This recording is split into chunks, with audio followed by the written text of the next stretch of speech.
Mais Vincent, on commence avec vous, avec ce sommet pour la démocratie pendant 2 jours. Après la géo. Effectivement, un sommet pour la démocratie pendant 2 jours. Un peu plus de la moitié des nations, 111 pays, sont conviés par Joe Biden pour en débattre. Alors ça commence dans quelques heures seulement à Washington, là. Oui, alors ça va être un sommet virtuel, donc un empilement de discours en vidéo et en traduction simultanée. Écoutez, ça c'est un défi. Seuls les diplomates chevronnés peuvent supporter pareille torture sans hurler. Ils n'ont pas de nerfs, ils sont pas faits comme tout le monde. C'est pour ça qu'on parle du corps diplomatique. Alors il y a 3 thèmes quasi scolaires: la défense contre l'autoritarisme, la lutte contre la corruption, la promotion des droits de l'homme. C'est au choix. Élève Dimitri, vous avez 48 heures. On entend déjà chanter les anges. Et en plus des chefs d'État, la société civile et le monde de l'entreprise doivent apporter leur contribution. On voit que le réel aura sa petite place réservée. Bon, ce sommet, c'était une promesse du candidat Joe Biden. Pour montrer qu'après Donald Trump, l'Amérique reprend toute sa place dans le concert des nations, c'est-à-dire la première place, en faisant oublier la campagne de caniveau et les pugilats au Capitole. Le message est destiné aux Américains. L'Amérique est de retour. Elle mène le monde libre.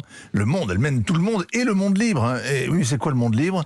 Eh bien, c'est les bons contre les méchants, les pays amis de Joe Biden. Ouais, parmi les invités, alors justement, il y a des pays qui ne sont pas des démocraties, alors que d'autres qui le sont n'ont pas été conviés. La Maison-Blanche n'a pas donné ses critères. Évidemment, ni la Chine ni la Russie n'ont reçu de carton d'invitation, ni leurs suppôts, leurs alliés, leurs colonies, Cuba, Corée du Nord, Iran, Syrie, etc.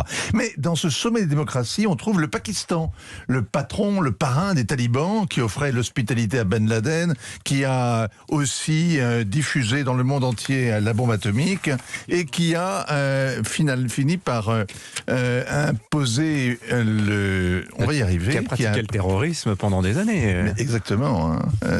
Il y a aussi les Philippines de Rodrigo Duarte, le président qui se vante d'avoir fait assassiner 30 000 dealers ou drogués. Le Brésil est invité, mais pas la Turquie, bien qu'elle fasse partie de l'OTAN.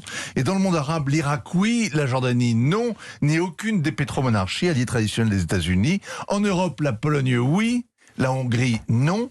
Le Kosovo, oui, l'Albanie, non, et Taïwan est invité, ce qui fait enrager Pékin. Alors, les ambassadeurs de Chine et de Russie, justement, ils ont protesté dans un article qu'ils ont signé ensemble dans la revue National Interest. Alors évidemment, c'est une machine de guerre contre ces deux-là. Le sommet de Biden ressuscite l'alliance de démocratie qu'avait initiée Bill Clinton et qui a été balayée par le 11 septembre. Le risque, c'est de coaliser contre soi ses ennemis, de réunir autour de Pékin puissance émergente tous ceux qui ont été recalés à Washington, ceux aussi qui préfèrent le système multilatéral et le pacte fondateur des Nations Unies avec le principe de non-ingérence dans les affaires intérieures. C'est le même risque couru avec le boycott des Jeux Olympiques de Pékin. Les États-Unis ont décidé d'envoyer leurs athlètes, mais pas de représentants officiels. Les anglo-saxons ont suivi. Pékin a réagi avec fureur au boycott des Américains, mais par le mépris à celui des Australiens et par la moquerie à celui des Britanniques, en relevant qu'on se fichait éperdument de la présence ou non de diplomates dans les tribunes. Au bout du compte, finalement, les firmes multinationales, les pays qui refusent de s'aligner, les Européens qui hésitent à défier la Chine, eh bien tout cela iront à Pékin et vont montrer l'influence qu'a prise la Chine et à contrario, l'influence qu'a perdue les Américains. Peut-être bien que les méchants sont en train de gagner finalement. Signature Vincent Hervouet. Merci Vincent Stars.